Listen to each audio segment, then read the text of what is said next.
In 1997, Hillary Clinton made a famous speech in Beijing about women's rights.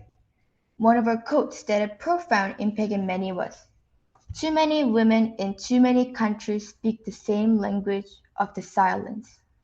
I think she means that women are forced to stay silent because their voices don't appear to matter. She wants to give our women a voice. What we have to say is powerful. Sadly, many of the things that Hillary Clinton wanted to change are still true today. Many people might think that gender equality is no longer a big issue. Many places around the world seem to have equality between men and women, but sometimes it only looks that way. This issue has never been really solved. It remains a huge problem. When I was 7, I was in first grade in Apgujeong Elementary School in South Korea. At the time, I met my first grade teacher who was quite elderly. She may have looked very scary with curly black hair and a serious face, but she was kind to us, even though she did not treat us all the same. She had a huge problem. She thought, like most people in Korea, that men and women were not the same. And she taught us from the very beginning. One day we had a test. Some people got 100% right. She congratulated the boys by saying, "You are the best student ever." But she seemed to ignore the girls. I felt angry because it was easy to see that she was also a woman.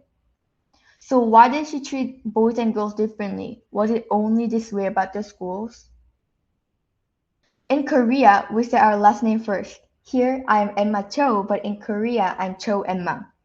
There was this boy who always made fun of my name and other name too. He'd replace our last name with similar sounding names like word for food. One day, my friends and I went to see my teacher because the girls of the class were upset about him making fun of my names. Instead of scolding him, she said it was okay because he was a boy and that's what boys do. What I actually heard that day was that a girl's name wasn't important enough to get right. That is when I first began to fight for women's rights. People who work towards solving women's rights issues are called feminists. The aim of feminism is to get equality between the sexes. Feminists deal with property rights, the ability to vote, equal pay and access, and empowering women. Here's an important thing: men can be feminists. This is good to know because many people think that only women can be feminists. But men are super duper important for this fight. A long time ago, there were only male teachers because only boys got to be educated. Girls had no rights to go to school.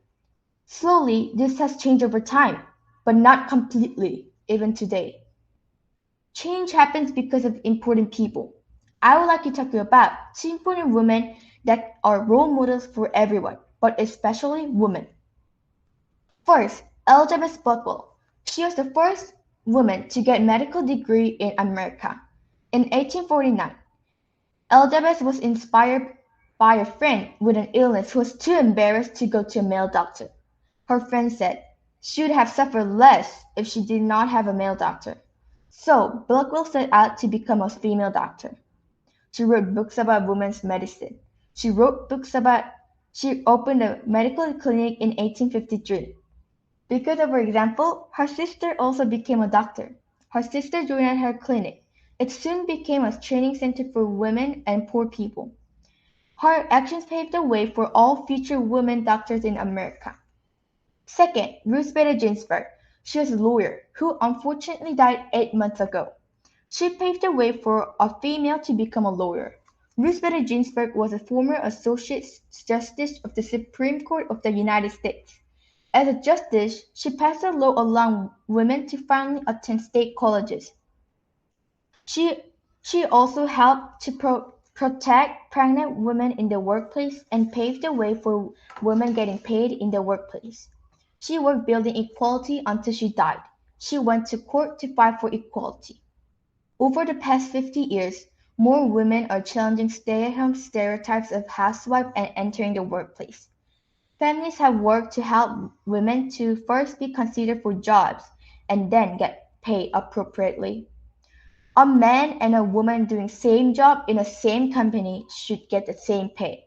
But this is not the way that it is. Feminists are trying to change it. We call this gender equality. Many feminists fight for gender equality, and when many people work together, we call this a campaign. In my opinion, this is great because people can accomplish great things when they join together in a powerful group. The United Nations has four groups working toward female empowerment: Division for the Advancement of Women, International Research and Training Institute for Advancement of Women, Office of the Special Advisor on Gender Issues and Advancement of Women, United Nations Development Fund for Women.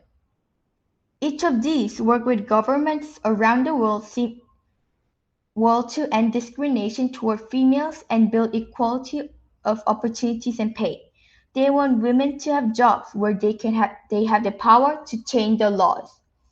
These organizations have already powerful women working for change. There's another organization in Malaysia where you can go and volunteer or donate money. It is called WOW.